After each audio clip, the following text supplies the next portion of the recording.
Salve, salve, sejam bem-vindos, leitores e espectadores de O Antagonista. Eu sou Felipe Moura Brasil, hoje quero conversar com vocês, claro, sobre a reportagem fundamental da Cruzoé, que está repercutindo por toda parte nessa sexta-feira e vai continuar repercutindo no fim de semana.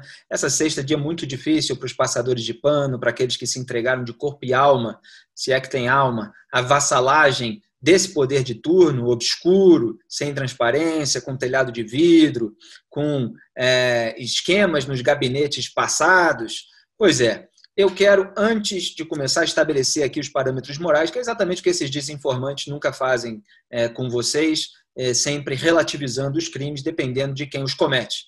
Então é o seguinte, quem desvia dinheiro público ou recebe conscientemente dinheiro público desviado por intermédio ou não de terceiros para pagar despesas pessoais ou alheias, é bandido. Nesses tempos de distopia moral em que vivemos, é preciso lembrar. Então, seja de esquerda, seja de centro, seja de direita, é tudo bandido quem incorre nesses atos criminosos, nessas práticas ilícitas. É bom lembrar isso porque o debate público brasileiro, principalmente virtual, com esse embate de facções, de tribos, deixou em segundo plano o senso de decência, o zelo pela moralidade pública, isso que está acima desses conflitos políticos e ideológicos. Então, você tem o passador de pano da sujeira da esquerda, você tem o passador de pano da sujeira da direita, e que autoridade moral um tem para criticar o outro se eles fazem exatamente a mesma coisa quando ocorrem crimes, quando há uma investigação mostrando que há uma grande sujeira no passado dessas pessoas e que, no presente, elas fazem de tudo para acobertar. Muito bem, dito isso, quero lembrar aqui que, em 1º de maio, quando o bolsonarismo incitava os brasileiros a se expor à morte sem máscara nas ruas, em plena escalada de óbitos e de ocupação dos hospitais na pandemia, eu falei no Twitter sobre a corrupção da alma. E um país que transige com a corrupção em gabinete também está de alma corrompida. Eu espero que não seja o caso do Brasil.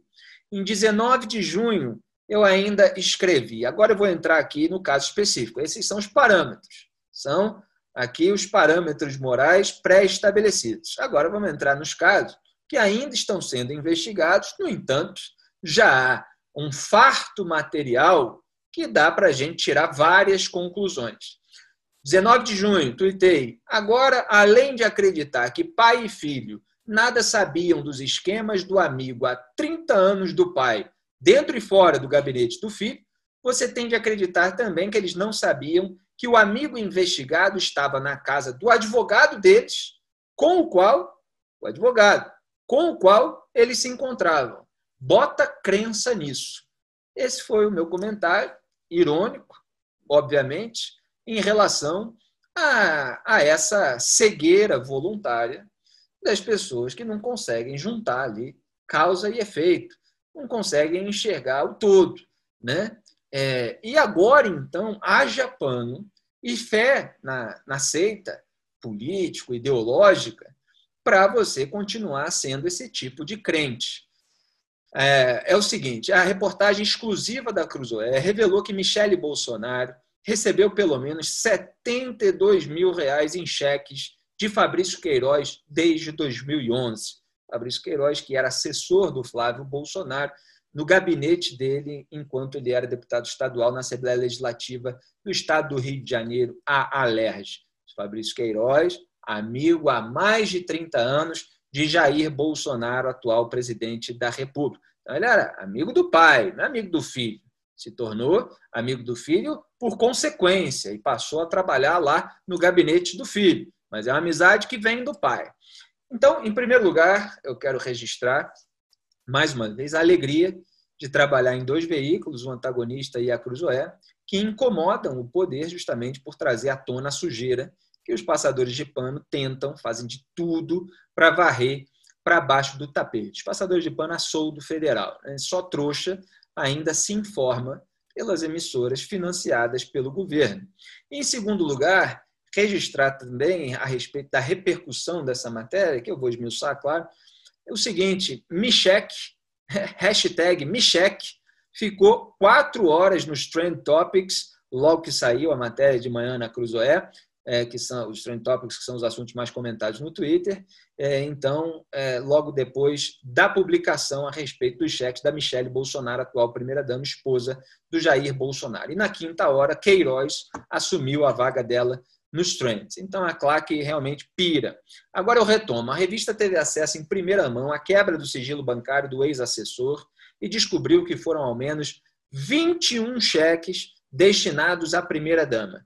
Michele recebeu 3 cheques de R$3.000 em 2011, 6 do mesmo valor em 2012 e mais 3 cheques de R$3.000 em 2013. Está vendo ali? Tudo pingadinho. Quantias ali de R$3.000 a cada cheque, 3 no ano, 6 no outro ano, mais 3 no outro ano. Em 2016, foram mais 9 depósitos que totalizaram R$36.000 naquele ano. A quebra dos sigilos bancários da esposa de Queiroz, Márcia Aguiar, mostra que ela também fez depósitos na conta da primeira-dama.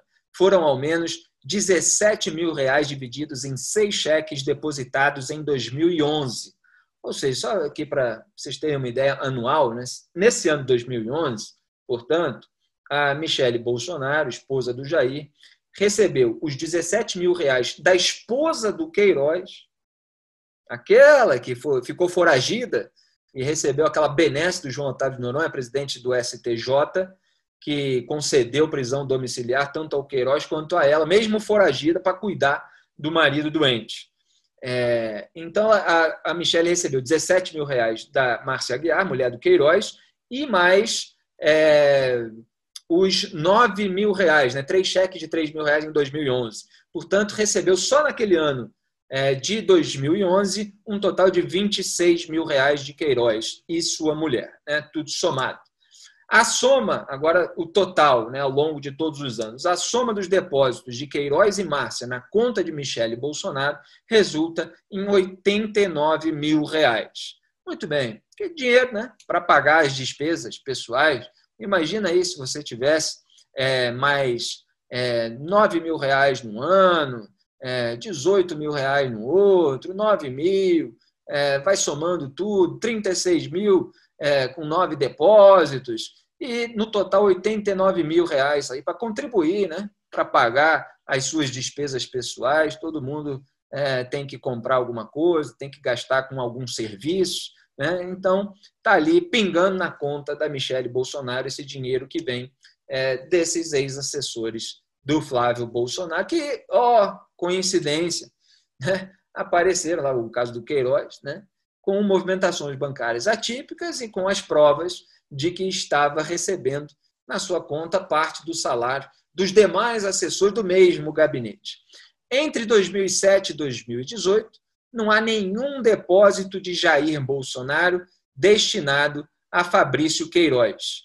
Por que isso está registrado na matéria? Porque em dezembro de 2018, vocês devem lembrar, logo depois da eleição, o Brasil votou sem saber de esquema em gabinete bolsonarista. Logo depois da eleição, veio à tona o relatório do COAF, mostrando a movimentação bancária atípica do Queiroz. Naquele momento, R$1.200.000, 600 mil que tinham entrado, 600 mil que tinham saído. O Jair Bolsonaro foi explicar os R$24.000 que o COAF já tinha detectado, que tinham sido depositados pelo Queiroz na conta da esposa dele, Michele Bolsonaro. E aí, o que o Bolsonaro falou? Que era a quitação de um empréstimo que ele havia feito ao Queiroz. Então, quer dizer, encontram lá o dinheiro na sua conta, você diz, não, esse dinheiro só está na minha conta porque eu havia antes emprestado dinheiro meu para a pessoa que depositou na minha conta, e o que ela está fazendo é apenas pagar a dívida contraída comigo. Então, essa é a alegação do Jair Bolsonaro. Aí, onde é que está registrado o empréstimo que havia sido feito? Não é curioso que uma pessoa empreste para outra em dinheiro vivo, que não está registrado em lugar nenhum, né? A alegação é de que houve um empréstimo. Ele não está registrado. Está aqui a informação, o extrato bancário, a quebra do sigilo, mostrou depósito do Jair Bolsonaro ao Queiroz, não tem nenhum. Então, se aconteceu, foi uma entrega na mão em dinheiro vivo. É curioso, a soma de coincidências, quer dizer, entrega em dinheiro vivo e depois recebe pagamento em depósito na conta da esposa. Quer dizer, é uma soma, você tem que acreditar também que o sujeito pagou lá a despesa pessoal do Flávio Bolsonaro porque o Flávio estava num churrasco comemorando a vitória dele eleitoral, não tinha um aplicativo, não é? E aí o amigo, grande amigo, foi lá, se ofereceu, né, para pagar R$16.500, R$16.500 para o Flávio Bolsonaro não precisar sair do churrasco que ele estava festejando. Então, assim, é uma soma de alegações que você vai precisando acreditar, se você for um crente cego, que realmente é preciso que essas pessoas revejam, né, o seu apoio incondicional, a sua crença cega em político. Muito bem. O que o Jair Bolsonaro disse exatamente? Abro aspas para ele. Emprestei dinheiro para ele, Queiroz, em outras oportunidades. Nessa última agora, ele estava com um problema financeiro e uma dívida que ele tinha comigo se acumulou. Não foram 24 mil, foram 40 mil. Se o COAF quiser retroagir um pouquinho mais, vai chegar nos 40 mil. Fecho aspas. E, desde o ano passado, Bolsonaro ainda sustenta que o Queiroz teria depositado 10 cheques de 4 mil, né, para completar esses 40 mil, na conta de Michele para pagar esse empréstimo. Mas eu repito, foram 21 cheques. O COAF retroagiu um pouquinho, muito bem, foi lá quebrado sigilo e mostrou que era muito mais do que o Bolsonaro havia especificado na alegação dele. Em dezembro de 2019, Bolsonaro foi perguntado por um repórter, eu mostrei isso aqui em vídeo já, se existia algum comprovante dos supostos empréstimos que fez a Queiroz. Aí o presidente se irritou, que é normalmente o que acontece quando ele é questionado a respeito de um tema sensível, porque ele está acostumado a viver cercado de bajuladores, de puxa-saco. Então, quando vem a pergunta incômoda, ele dá aquela pirada, né? E aí começa a falar grosso até para intimidar. É um tipo comum, assim, as pessoas que reagem assim. Vocês devem, talvez, conhecer alguém que não gosta de falar de um tema incômodo, começa a ter uma postura, um lampejo autoritário naquele momento. E aí o Bolsonaro respondeu, aspas, rapaz, pergunta para tua mãe do comprovante que ela deu ao teu pai. Você tem comprovante do relógio no teu braço? Você tem a nota fiscal do teu sapato? Nunca tive problema com o Queiroz. Se ele fez besteira, responda pelos atos dele. Fecha aspas. Claro que nunca teve problema, era o sujeito que estava repassando dinheiro para a conta da mulher dele, né? Isso não devia ser problema, devia ser solução, né? Dinheiro pingando na conta. Então, Bolsonaro tentou, olha, se ele fez besteira, responda pelos atos dele, tipo, não sei de nada, né? Que é mais ou menos a postura do Flávio Bolsonaro também, que, no entanto, chama de cara correto, trabalhador, né? Sempre é preciso puxar o saco do potencial delator, né? O Lula fazia isso e o bolsonarismo está cada vez mais parecido com o lulismo, né? É o bolsopetismo, o bolsolulismo, como preferirem. O Queiroz conheceu o presidente no Exército há mais de 30 anos, foi por meio do Bolsonaro que ele chegou ao gabinete do Flávio na Alerj, e, de acordo com o Ministério Público do Rio de Janeiro, a filha de Queiroz, Natália Queiroz, que trabalhava no gabinete do então deputado federal Jair Bolsonaro, repassou mais de R$29 mil ao pai, Fabrício Queiroz, em 2018, valor que equivale a 80% do salário de assessora. Eu tinha comentado isso já aqui várias vezes. Então, esse valor foi só em 2018, mas entre 2007 e 2018, ao longo desse período, a Natália Queiroz, filha do Fabrício, teria repassou, né, de acordo com a investigação, R$663 mil ao pai. Então, está ali pingando, né, por volta de R$50 mil por ano, mais um dinheirinho, né? Como é que o Queiroz falava naquele áudio que veio à tona também? 20 continhos, um pai de família, né? Pois é, da filha recebia ali uns 50 continhos e tal. 2018 aparentemente foi um pouquinho menos, R$29 mil, até porque os dois foram exonerados do gabinete do Flávio Queiroz, né, e do gabinete do Jair, a Natália, em outubro, então talvez não tenha completado o ano, então o valor foi um pouquinho menor, mas enfim, havia essa troca. E ela ainda é suspeita, repito, que já falei várias vezes aqui, de ter sido funcionária fantasma, que é personal trainer, atendia celebridades enquanto estava supostamente trabalhando no gabinete do Jair Bolsonaro. E desde a publicação do relatório do COAF, o MP do Rio avançou na investigação, sobre essas movimentações do Queiroz, que somavam mais de R$ 1.200.000. De lá para cá, o Flávio Bolsonaro passou a ser investigado por peculato, lavagem de dinheiro e organização criminosa, suspeito de liderar esse esquema de rachadinha no gabinete da Alerj, com o Queiroz como operador financeiro. Ao Queiroz cabia recolher justamente parte dos salários dos funcionários para, entre outras coisas, bancar despesas pessoais do então deputado, como o próprio Flávio Bolsonaro teve que admitir. Repito, não porque, vamos ser transparentes. Não, ele admitiu agora, em agosto de 2020, o caso veio à tona em dezembro de 2018, para vocês verem que demorou mais de 1 ano e meio para admitir isso, e só porque a investigação avançou e encontrou lá as imagens do Queiroz fazendo depósito para pagar as mensalidades escolares das filhas do Flávio Bolsonaro. Ele tem que dizer, o Queiroz pagou minhas contas, só que aí ele diz, não, o dinheiro é lícito, fui eu que dei o dinheiro. Tudo é assim. Sempre que o sujeito está depositando alguma coisa, eles dizem que foram eles que deram o dinheiro primeiro, que o dinheiro é absolutamente legal, mas não aparece em lugar nenhum, né? Aliás, eu até falei no vídeo anterior, aquele PM do churrasco, ele que disse que depois o Flávio Bolsonaro pagou a ele. Então, isso a investigação vai ter que mostrar, mas disse que pagou em dinheiro vivo, né? Então, vamos acompanhar também para saber se ele foi realmente pago ou se ele estava ali pagando mesmo a despesa pessoal do Flávio, sem receber nada em troca, né? Porque você tem aí as alegações do empréstimo anterior e você tem a alegação também da quitação posterior. Sempre essas coisas são feitas, incrivelmente, de acordo com as alegações, em dinheiro vivo, mas os depósitos estão lá devidamente registrados. Acharam que nunca iam ser descobertos, obviamente. Muito bem. Então, aqui tem umas anotações para relembrar os casos, mas eu passo adiante. A quebra de sigilo bancário do Fabrício Queiroz aponta que R$ 6.200.000 foram registrados entre 2007 e 2018. Atenção para esses valores, porque são diferentes do inicial. Do total, R$ 1.600.000 são identificados como salários da PM e da Alerj. Muito bem, o sujeito era remunerado porque tinha aqueles cargos, então uma parte se justifica pelo salário. Mas é uma parte pequena até em relação ao todo. R$ 2.000.000, 2 milhões, estão atrelados a 483 depósitos de servidores do gabinete de Flávio Bolsonaro. R$ 2.000.000. E há ainda mais R$ 900.000 em créditos em dinheiro, em espécie, sem identificação do depositante. Há lá gente botando dinheiro na conta dele, sem se identificar.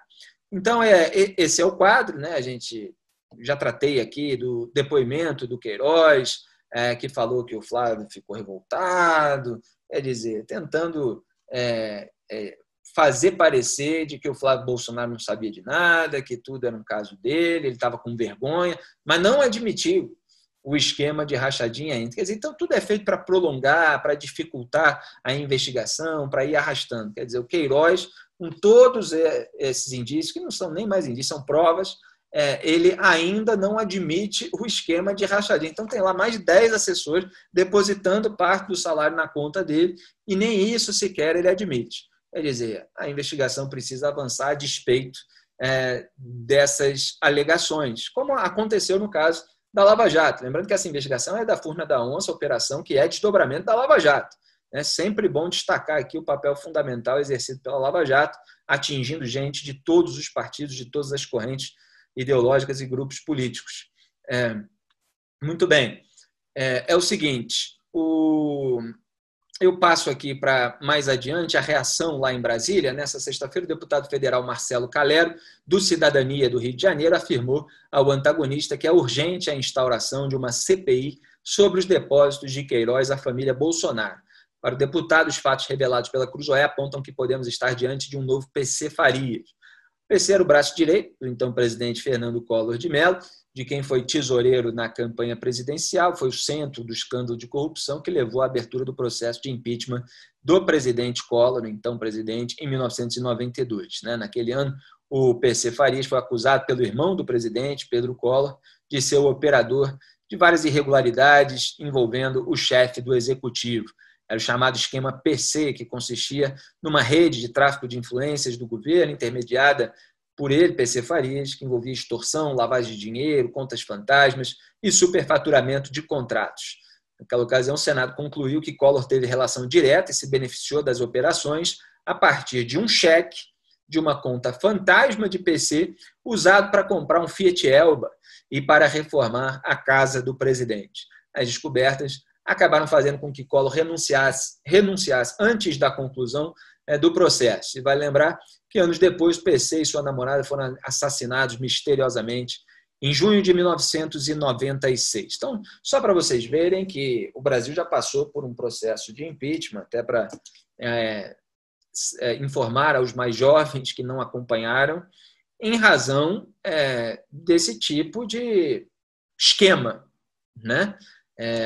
Um esquema que pode guardar aí semelhança com esquemas de gabinetes bolsonaristas. O líder do PSL no Senado, Major Olímpio, disse ao site que os depósitos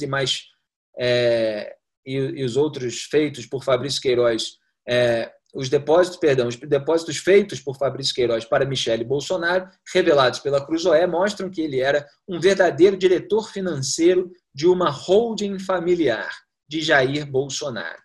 Queiroz, além de amigo, era um sujeito muito bondoso, porque pagava contas da família, fazia depósitos, eventuais aplicações, disse Major Olímpio. Enfim, um verdadeiro diretor financeiro de uma holding familiar. Algum político precisa dizer as coisas, né? Precisa realmente expressar aí com todas as letras aquilo que todas as provas em conjunto parecem demonstrar. Infelizmente, a quantidade de opositores morais a essa sujeira bolsonarista, fora do campo da esquerda corrupta e dos seus satélites e linhas auxiliares, é mínima, o que é uma vergonha. Que esses parlamentares que erguem bandeiras de liberalismo econômico, às vezes conservadores, etc., não apontem a sujeira do poder. Quer dizer, é inacreditável que os partidos de esquerda, às vezes, tenham que tomar as iniciativas, inclusive judiciais, contra a sujeira bolsonarista. Enquanto fica todo esse pessoal que parece que está lá representando, sabe, o empresário imoral que só está pensando em ganhar dinheiro e não está nem aí para a corrupção no país, como se uma coisa não fosse prejudicar a outra. Eles acham que a economia voa independentemente, né? Que uma sujeira, um escândalo e tal não interfere na economia. Essa é a cabeça desse pessoal. E muita gente apostou muito dinheiro nesse governo, muita gente tem aquela crença cega na figura do Paulo Guedes. Então, às vezes, parlamentares parecem porta-vozes dessas pessoas. E que pavor de desagradar o eleitorado, né? Essas pessoas não têm exemplos. Vão estudar Joaquim Nabuco, Edmund Burke. São pessoas que não tiveram... não mudaram o seu discurso, os seus ideais para ganhar votos. Aquilo que era a luta deles, aquilo que era o ideal deles, eles mantiveram mesmo quando não era popular. Tanto Joaquim Nabuco quanto Edmund Burke. E aqui você vê um monte de oportunista que fica medindo a temperatura do eleitorado para esperar a hora certa de repente, surgir alguma coisa mais acachapante, uma imagem de alguém botando dinheiro no bolso, para aí sim posar de paladino da moral. Porque enquanto envolve essa costura que precisa ser feita e que exige alguma capacidade de abstração, para você mostrar, tinha um esquema aqui no gabinete, o sujeito recolhia, desviava dinheiro público e depositava na conta aqui de pessoas da família e tal. Não, aí ele fica lá caladinho, não, vamos tocar o país, precisamos cuidar da economia, não fala nada. Aquela até analogia que o João Amoedo fez bem na entrevista aqui, de que não adianta falar quando o carro já bateu, né? Você tem que falar antes, quando o motorista está andando desgovernado.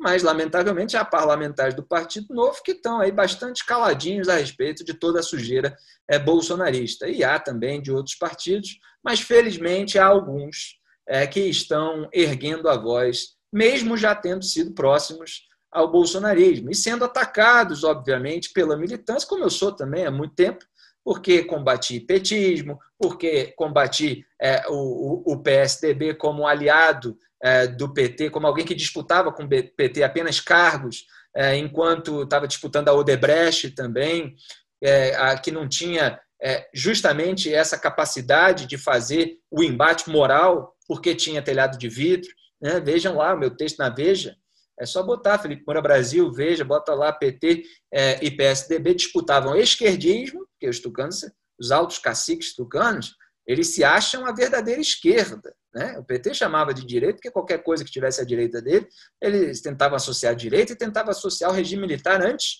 de o bolsonarismo ganhar alguma proeminência. Então, disputava esquerdismo e a Odebrecht. Aí está lá todas as declarações dos tucanos e as investigações que já estavam atingindo esses tucanos e que vieram a dar resultado agora. Né? Porque a gente fala lá atrás, desde o começo, fala da raiz. Hoje tem um monte de gente, faço até esse parênteses aqui, que é importante para vocês que acompanham o meu trabalho, o trabalho do Antagonista, o trabalho da Cruzoé. Tem pessoas como nós que fazemos análise do presente. Então, os cenários vão mudando, a realidade vai mudando, outras pessoas chegam ao poder, etc. E aí a gente mostra o que está acontecendo. Né? Algumas coisas a gente mostra no germe, na raiz. Tem o jornalismo de bastidor e tem a análise que é capaz de concatenar os fatos e tal. E dali a meses, às vezes anos, aquilo explode, vem à tona. Mas a gente está lá mostrando desde a raiz. E você tem um monte de comentaristas aí, a soldo federal, que são pessoas que ficam repetindo, anos depois, a análise do presente que a gente fazia lá no passado. Quer dizer, o que tem de bolsonarista hoje, que repete tudo que eu escrevi na minha coluna na Veja durante 3 anos e meio, tudo que eu escrevia nos meus sites, onde mais eu publicava os meus artigos durante 15 anos, eu e vários outros colunistas, obviamente, vários que me antecederam, o sujeito fica lá hoje, está lá um poder, um grupo político está no poder, com poder de ditar os rumos do país, e eles só ficam repetindo aquilo que a gente falava lá atrás. É claro que é preciso acompanhar desdobramentos de certas coisas que aconteceram lá, mas é preciso vigiar o poder de turno, porque é ele que dita os rumos do país. Então, a gente precisa falar mais dele, sem dúvida, precisa priorizar isso, principalmente quando os escândalos estão aparecendo e quando essas pessoas são capazes de ludibriar as grandes massas. Então, os petistas, por exemplo, quando eu passei todos aqueles anos falando e vigiando o governo do PT, eles chegaram e falavam assim, por que você não fala do prefeito de São José da Carochinha? Né? Eles sempre tentam transformar o colunista de âmbito nacional em algum comentarista local. E os bolsonaristas eles fazem a mesma coisa. É sempre tentando afastar a vigilância em relação ao poder de turno, o poder que eles passaram a defender. Então, é preciso que as pessoas aprendam a se orientar no debate público e ver que determinadas pessoas preferiram lucrar com o bolsonarismo, assim como várias preferiram lucrar com o petismo. A esquerda teve isso, o pessoal queria lucrar com o petismo no poder, a começar pelos próprios políticos, evidentemente, mas isso houve na esfera da comunicação. No bolsonarismo é a mesma coisa. Então está cheio de gente que encontrou ali um nicho, que é o mercado consumidor fixo também, para o qual oferece lá os seus serviços, os seus produtos, as suas consultorias, etc.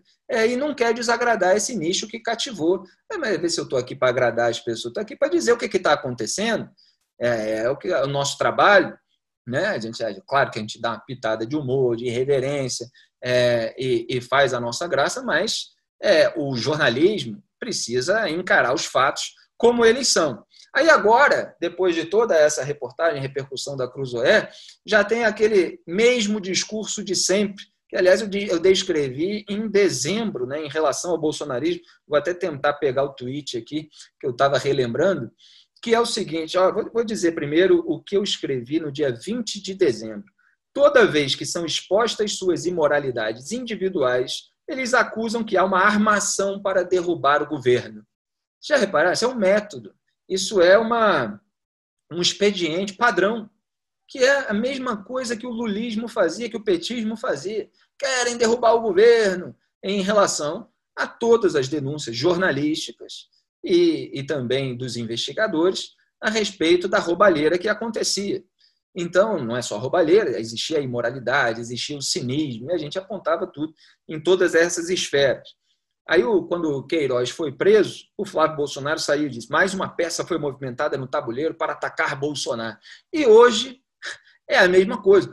Os inimigos estão querendo dizer que foi mais dinheiro do que porque para derrubar o governo, etc. Quer dizer, não existe mais o zelo pela moralidade pública, não existe mais a vigilância pela transparência do poder de turno. É a mesma coisa que eu fazia durante o governo do PT, a gente faz agora durante o governo do Bolsonaro, vai fazer durante qualquer governo que não seja transparente. É claro que a gente luta para que o país melhore e haja, eventualmente, um governo virtuoso que seja absolutamente transparente e tal, mas onde não houver, a gente vai cobrar sempre. Agora, esse pessoal vem com essa, né? É tudo uma grande armação, quer dizer, é discurso de cheerleader de políticos superficiais, semi-analfabetos, que querem esconder a sua própria sujeira, e o sujeito se presta a esse papel de ser líder de militância. Olha, esses aqui são traidores, porque eles estão dando notícias incômodas. Bom, estamos trazendo verdades inconvenientes. É isso mesmo. E vamos continuar trazendo. Né? Por que o Flávio Bolsonaro demorou mais de 1 ano e meio para admitir que o Queiroz pagou suas contas pessoais? Por que não falou isso lá? Se era para ser transparente, por que não falou lá em dezembro de 2018?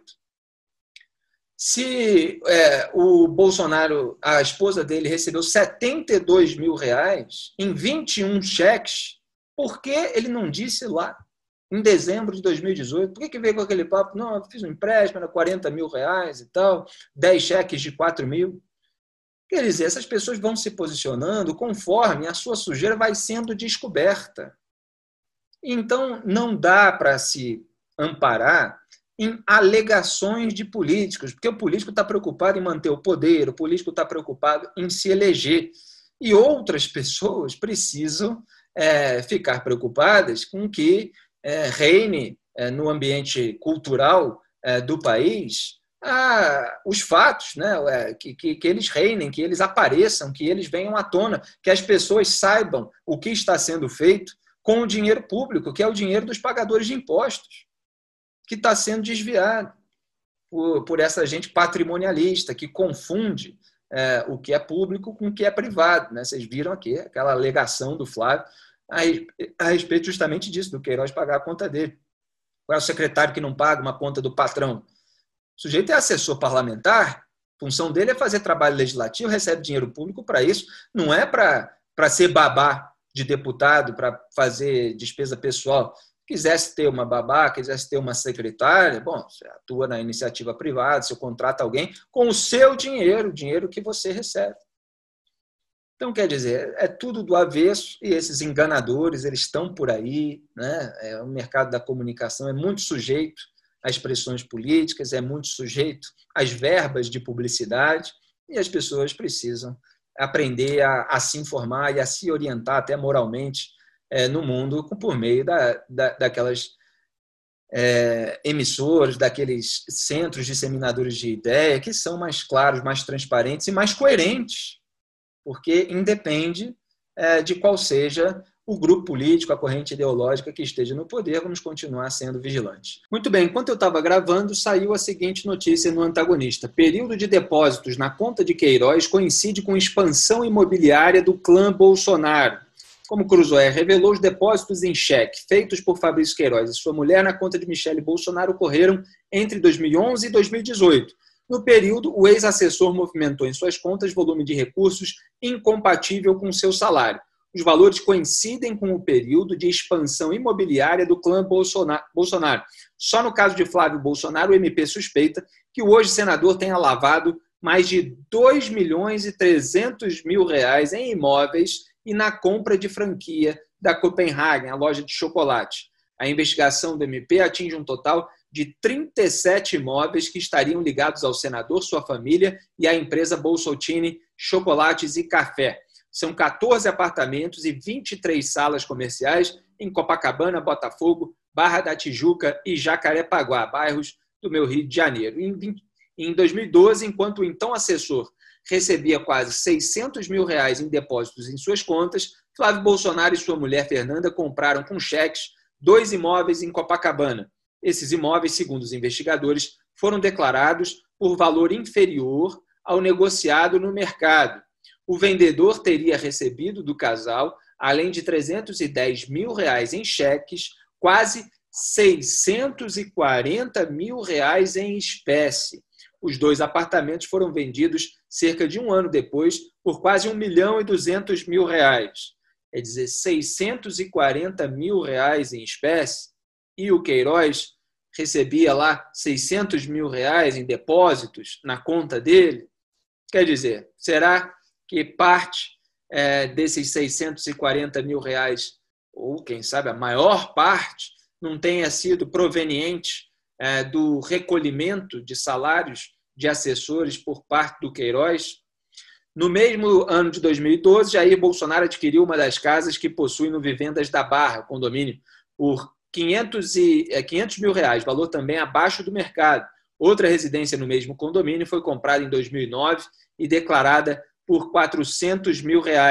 Para o MP, o esquema de rachadinha começou um ano antes, em 2008, e durou até 2018. Só nos 3 primeiros anos desse esquema, Flávio comprou 10 salas comerciais por valor superior a R$2.600.000, imóveis que foram vendidos ao fim do período por R$3.160.000.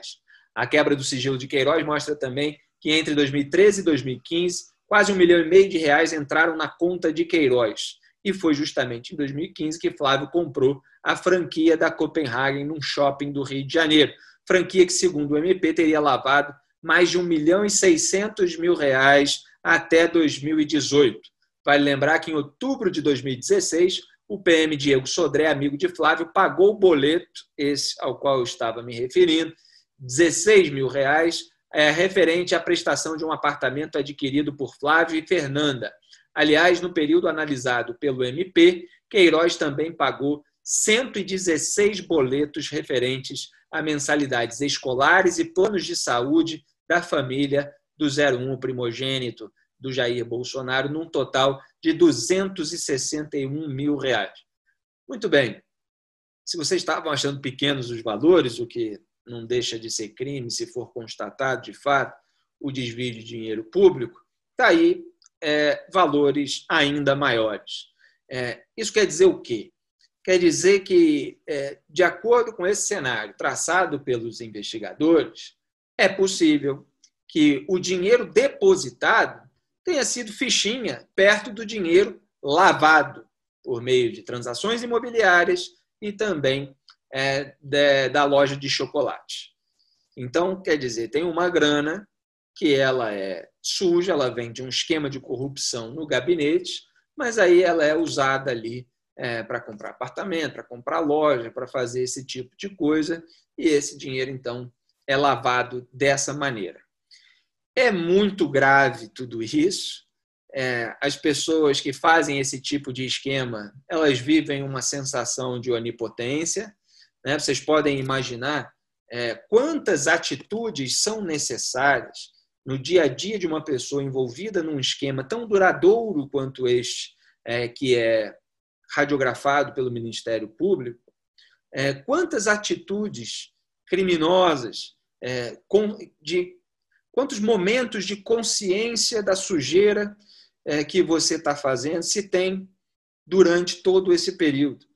Quer dizer, a gente imagina, quando a gente imagina criminosos lavando dinheiro, criminosos desviando dinheiro, é claro que fazem isso achando que estão sendo muito espertos.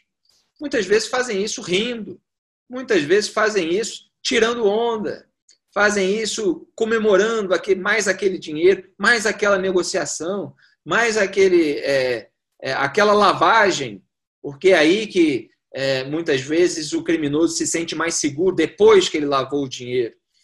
Aliás, vejam a série Ozark na Netflix, que eu assisti as 3 temporadas, acho extraordinário, vai vir mais uma, que é justamente sobre lavadores de dinheiro. Mas, então, depois que o dinheiro é lavado, o criminoso se sente mais seguro. Então, vocês imaginam que o nível moral de pessoas capazes de, durante tanto tempo, mexer nesse mecanismo. Isso é o cenário pintado pelo Ministério Público. E é óbvio que a gente precisa ficar de olho. Muito bem, tem muito assunto ainda, isso vai render bastante. Eu sou Felipe Moura Brasil e, olha, hoje foi mais uma amostra daquilo que eu venho dizendo aqui e que assinar a Cruzoé é fundamental. Então, entra lá em antagonista.com/exclusivo. Aqui os nossos vídeos estão com um QR Code também para você mirar o celular e aparecer já a página para você escolher o seu combo de assinatura e ficar sabendo antes tudo o que acontece, sabendo em primeira mão e refletindo também sobre os rumos que os fatos estão tomando. Um grande abraço e até a próxima.